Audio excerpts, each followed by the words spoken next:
एक बार फिर से स्वागत है आपका अपने YouTube चैनल और बायोलॉजी क्लासेस में। आज हम नया चैप्टर शुरू करने वाले हैं। इससे पहले हमने 31 12th क्लास में जो चैप्टर था मानव में युग्मक जनन, उसको हमने कंप्लीट कर लिया था पिछली वीडियो में। आज का जो वीडियो है उसमें हम नया चैप्टर शुरू करने वाले हैं, चैप्टर नंबर 32, मानव में निषेचन अर्थात फर्टिलाइजेशन इन ह्यूमन।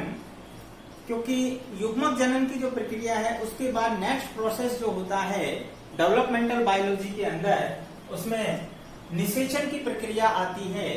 तो उसी पर बेस्ड आज का जो हमारा चैप्टर है और टॉपिक वो हम लेकर आए, निषेचन क्या होता है, निषेचन के प्रकार क्या है और निषेचन प्रक्रिया में आखिर कौन कौन से जो है स्टेप्स होते हैं। तो तैयार हो जाइए, आज कुछ महत्वपूर्ण पॉइंट्स भी यहाँ पर मिलेंगे एग्जाम्स की दृष्टि से।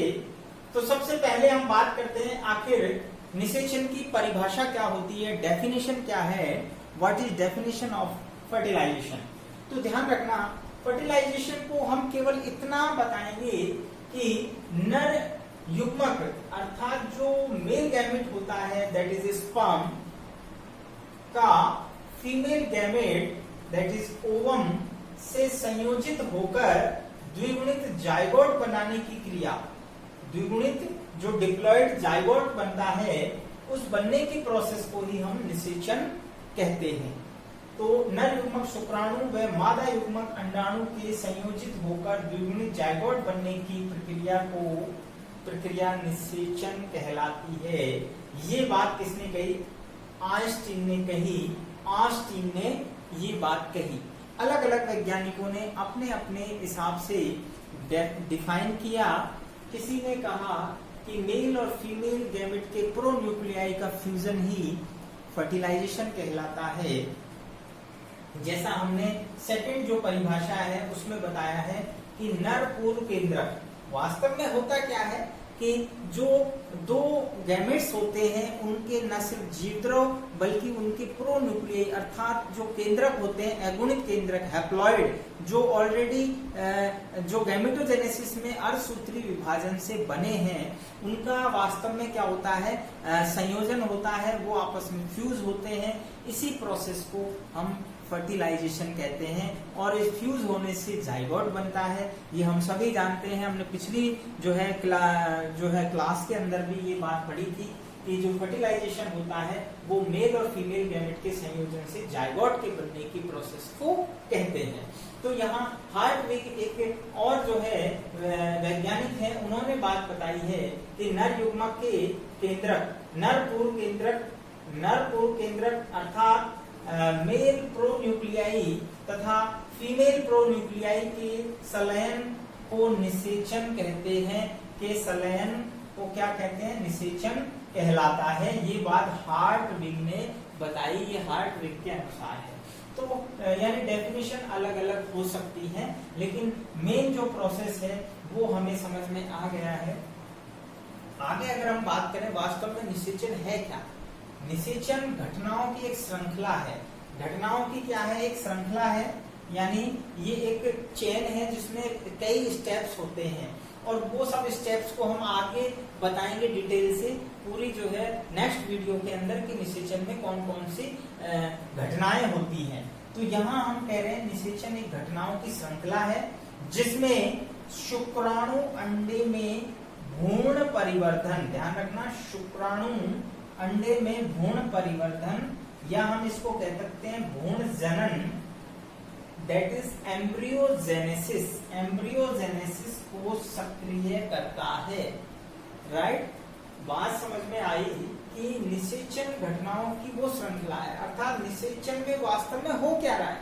निषेचन में क्या होता है कि जो स्पर्म्स जो है वो अंडे में प्रवेश करता है और अंडे में प्रवेश करने के बाद ही वो किसके लिए मोटिवेट करेगा? अंडे को भ्रूण परिवर्धन अर्थात एम्ब्रियोजेनेसिस, आगे अंडे में क्या होगा, एम्ब्रियो का क्या होगा, परिवर्तन होगा, डेवलपमेंट होगा। तो उसके डेवलपमेंट को, प्रोसेस को क्या करेगा, सक्रिय बनाता है, क्योंकि जब तक अंडाणु के अंदर स्पर्म्स का फ्यूजन नहीं होगा तब तक जाइगोट नहीं बनेगा, और जाइगोट नहीं बनेगा तो जाइगोट से ही आगे हम एम्ब्रियोजेनेसिस, जो कि प्रथम जिसे कहते हैं मदर सेल कहलाती है, जो एम्ब्रियोजेनेसिस की मदर सेल क्या है, जाइगोट, डिप्लॉइड जाइगोट, राइट।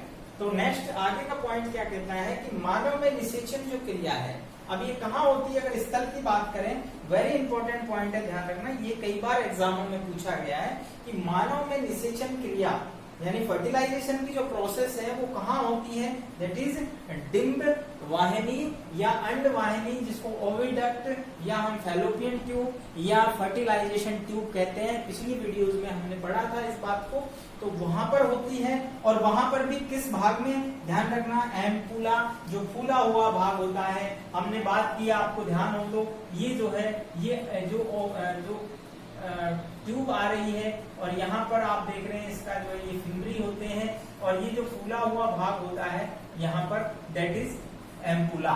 तो यहाँ पर जो है क्या होता है, निषेचन होता है, और ये यूट्रस है। तो यहाँ पर जो है स्पर्म्स जो है ये मूवमेंट करके इधर आते हैं और यहाँ अंडाणु से फर्टिलाइज करते हैं। तो ये जो स्थान है ये क्या कहलाता है, एम्पुला। वैसे हम कहते हैं यहाँ से यहाँ तक क्या है, ये निषेचन ट्यूब है अर्थात डिंब वाहिनी है, लेकिन इसमें भी कौन से पर्टिकुलर स्थान पर, एम्पुला, दैट इज एम्पुला। तो ये कई बार ऐसा होता है कि अंड वाहिनियों में कौन से स्तर पर, ठीक है, वैसे तो मोटे रूप से हम कहेंगे अंडवाहिनियों में होता है निषेचन, लेकिन अंडवाहिनियों के कौन से स्तर पर, एम्पुला, दैट इज एम्पुला, जो कि फूला हुआ भाग होता है, और वो कहाँ पर होता है, ओस्टियम पर, जहां पर जो झालर होती है उसके पीछे की तरफ जो है फूला हुआ भाग होता है, दैट इज एम्पुला। अगर हम बात करें निषेचन में वास्तव में क्या होता है, वास्तव में दो प्रोसेस होते हैं उसमें, युग्मक संलयन होता है। निषेचन में जो युग्मक संलयन होता है, हमने बात की थी युग्मकों का संलयन होता है, दोनों गैमेट्स फ्यूज होते हैं, इस क्रिया को हम वास्तव में सिनगैमी कहते हैं, सिनगैमी युग्मक संलयन। और ये युग्मक संलयन दो प्रोसेस से कंप्लीट होता है, पहले इसमें होता है प्लाज्मोगैमी, और नेक्स्ट इसके बाद होता है कैरियोगैमी। प्लाज्मो दैट इज प्लाज्मो, जो साइटोप्लाज्म होता है, दोनों युग्मकों का साइटोप्लाज्म अर्थात जीवद्रव होता है, दोनों कोशिकाओं का जो कि युग्मक सेल हैं उनका पहले जीवद्रवों का संलयन होता है। जीवद्रवों का संलयन is called plasmogamy, that is plasmogamy यानी जीवद्रवों का संलयन। और इसके बाद क्या होता है, कैरियो अर्थात जो केंद्रक होते हैं, दोनों गैमेट्स के जो प्रो न्यूक्लियाई होते हैं, हमने बात की थी, प्रो न्यूक्लियोई का फ्यूजन क्या कहलाता है, कैरियोगेमी। तो पहले प्लाज्मोगेमी होती है, उसके बाद क्या होता है, कैरियोगेमी, और ये दोनों मिलाकर क्या कहलाते हैं, सिनगेमी अर्थात युग्मक संलयन। तो यहाँ पर हम देखते हैं कि युग्मक संलयन जो है वो दो प्रकार का होता है, समयुग्मन और विषम युग्मन, आइसोगेमी और एनाइसोगेमी। समयुग्मन का अर्थ होता है जब दो समान युग्मकों का संलयन होता है, अर्थात दोनों युग्मक आकारिकी और कार्य की दृष्टि से समान होते हैं, और इस प्रकार के युग्मकों का इसमें से एक मेल होता है एक फीमेल होता है, इनको हम कहते हैं, इस प्रकार के संलयन को हम कहते हैं आइसोगेमी, और ये जो है मोनोसिस्टिस में पाया जाता है। जबकि दूसरा प्रकार हम कहते हैं एनाइसोगेमी अर्थात दो असमान युग्मकों का संलयन। यहाँ एक युग्मक जो है अचल होता है, बड़ा होता है, और जो है जिसे हम कहते हैं दूसरा युग्मक जो है वो छोटा है, सूक्ष्म है और सक्रिय है, चल है। ऐसे युग्मकों का फ्यूजन अगर होता है तो वो क्रिया कहलाती है विषम युग्मन अर्थात एनाइसोगेमी। यदि हम पादपों की बात करें तो हमने पिछले जो क्लास है 11वीं क्लास में हमने पढ़ा था कि शैवाल के अंदर जो युग्मक संलयन है वो तीन प्रकार का होता है, थर्ड टाइप अर्थात तीन प्रकार का, 3 टाइप्स का होगा, समयुग्मन, आइसोगेमी, विषम युग्मन एनाइसोगेमी, और एक होता है आपके ऊगैमी, जो कि जिसके अंदर हम तीनों प्रकार के संलयन को सहवास के अंदर देखते हैं। तो यहाँ हम एनिमल्स की बात कर रहे हैं, तो प्राणियों में दो ही प्रकार का होता है। इसके बाद आगे हम बात करते हैं कि निषेचन कितने प्रकार का होता है। तो निषेचन के प्रकार हमने पहले भी पढ़े हैं। दो प्रकार का निषेचन होता है, एक्सटर्नल फर्टिलाइजेशन अर्थात बाह्य निषेचन, और दूसरा है आंतरिक निषेचन, इंटरनल फर्टिलाइजेशन। बाह्य निषेचन में क्या होता है, युग्मकों का जो संलयन होता है वो शरीर के बाहर होता है, अर्थात शरीर के बाहर युग्मकों का जब संलयन होता है, और ये ज्यादातर कहाँ होता है, पानी के अंदर होता है। जैसे एग्जाम्पल बात करें हम, जलीय एनिमल्स जो होते हैं जैसे मेंढक है, तो दोनों जो है जो युग्मक होते हैं मेल गैमेट और फीमेल गैमेट को जल के अंदर जो है डिस्चार्ज करते हैं, और वहीं पर जो है दोनों गैमेट्स फ्यूज होते हैं। तो इस प्रकार के प्रोसेस, चूंकि संलयन जो है पानी के अंदर हो रहा है या कहते हैं शरीर के बाहर हो रहा है, तो ऐसे फर्टिलाइजेशन को हम कहेंगे एक्सटर्नल फर्टिलाइजेशन, राइट। यहाँ पर एक बात ध्यान रखनी है कि युग्मकों का निर्माण अधिक बनता है, युग्मक यहाँ पर ज्यादा प्रोड्यूस होंगे, क्योंकि हमें पता है पानी के अंदर युग्मकों के जो है नष्ट होने के चांस ज्यादा होते हैं, इसलिए मिलियंस जो है इस जो गैमेट्स हैं वो प्रोड्यूस किए जाते हैं ड्यूरिंग एक्सटर्नल फर्टिलाइजेशन। जबकि आंतरिक निषेचन इंटरनल फर्टिलाइजेशन में गैमेट्स कम बनते हैं। क्यों? क्योंकि यहाँ पर जो है अधिकतर जो है एनिमल्स के अंदर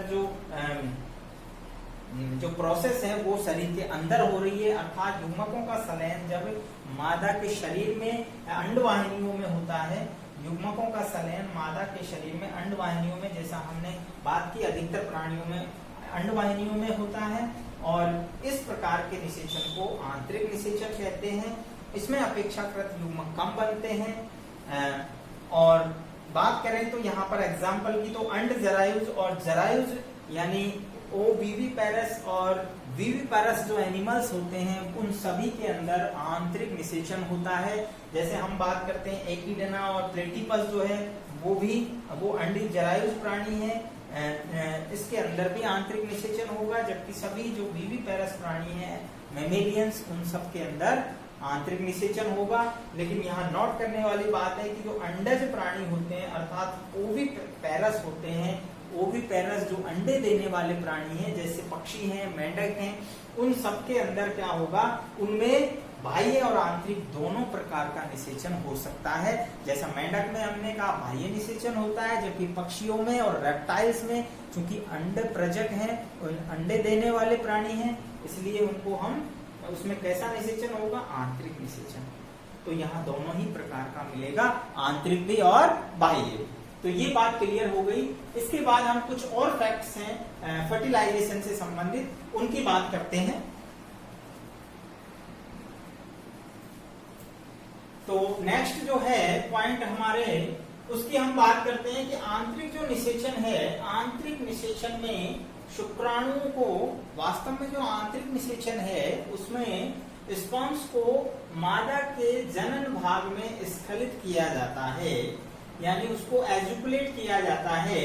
और ये प्रक्रिया हमने पहले पिछले वीडियोस में बताया था कि फीमेल और जो है मेल जेनाइटल ऑर्गन्स हैं, उसमें हमने डिटेल से पढ़ा था कि सभी जो स्तनी प्राणी होते हैं उनमें मुख्य मैथुनाम जो है सिसिन होता है, जो है नर युग्मकों को मादा जननांगों में स्खलित करता है। तो उसके बाद जो है आंतरिक निषेचन संभव होता है। यहाँ हम बात करें कि शुक्राणु भेदन के आधार पर निषेचन जो है वो दो प्रकार का होता है। शुक्राणु भेदन के आधार पर निषेचन दो प्रकार का है, मोनोस्पर्मी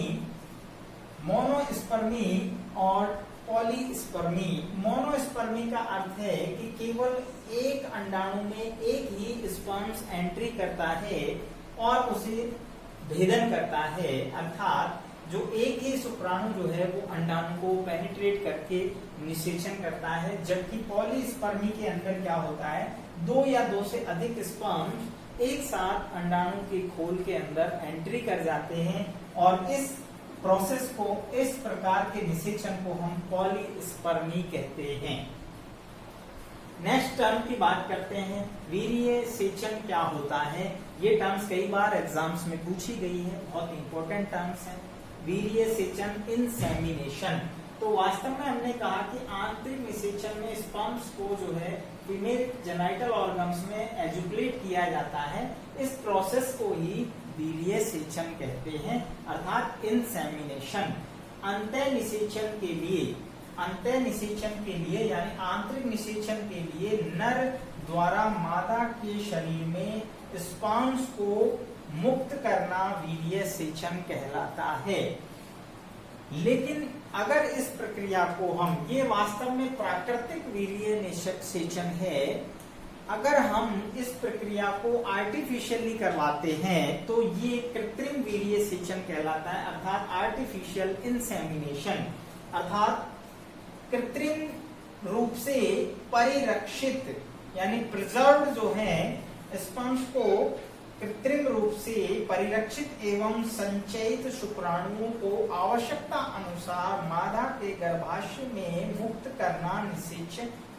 कर निषेचन करवाने की क्रिया को कृत्रिम वीर्य सेचन कहलाती है या कहते हैं। यहाँ आप समझ लीजिए कि जो इसमें टर्म्स आई हैं, परिरक्षित का अर्थ होता है प्रिजर्व, यानी हमने आपको पहले वीडियो में एक जिक्र किया था कि जो सीमन होता है उसको हम अगर लंबे समय तक रखना है, चूंकि उसका जीवन काल कम होता है, यदि उसको लंबे समय तक रखना है तो हमें प्रिजर्व करके रखना है, क्योंकि आर्टिफिशियल अगर उपयोग करना है आवश्यकता के अनुसार, अर्थात आवश्यकता जहां पर हमें है उसके अनुसार यदि हमें उपयोग करना है तो हमें इसको प्रिजर्व सीमन बैंक में रखना होता है। और वो हम जो है -196 डिग्री अर्थात 196 डिग्री सेंटीग्रेड पर, जिसको हम क्रायो प्रिजर्वेशन या शीत जो है भंडारण में रखते हैं, तरल नाइट्रोजन के अंदर रखा जाता है, तब जो है हम इसको क्या कहते हैं, प्रिजर्व है। और संचयित अर्थात इसको हम आवश्यकता अनुसार कलेक्ट करके रखते हैं, और जब आवश्यकता पड़ती है तो हम इसको कृत्रिम विधियों के द्वारा इंजेक्ट कर देते हैं मादा के यूट्रस के अंदर, और वहां पर जो है फिर वो यानी प्राकृतिक रूप से आगे की जो प्रोसेस है यानी फर्टिलाइजेशन होता है। तो इस प्रकार के जो कृत्रिम जो तरीके से हम इंसेमिनेशन करवाते हैं उसे आर्टिफिशियल इंसेमिनेशन कहते हैं।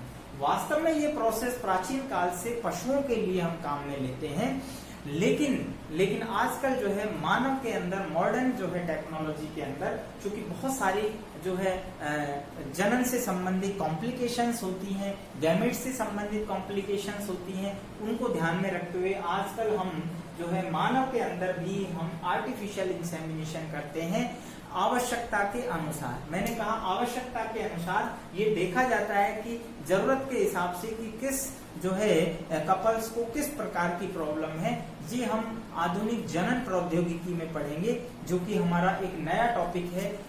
उसमें हम देखेंगे कि आजकल जो कॉम्प्लिकेशंस हैं उसके हिसाब से जो जनन प्रौद्योगिकी में जो नई टेक्निक्स आई हैं उनके अनुसार हम एम्ब्रियो को ज्यादा से ज्यादा बेस्ट जो है बनाने के लिए जो है रिसर्च कर रहे हैं, और इसी में जो है इसी का एक जो है तरीका, इसी में एक जो प्रोसेस है वो है आर्टिफिशियल इंसेमिनेशन।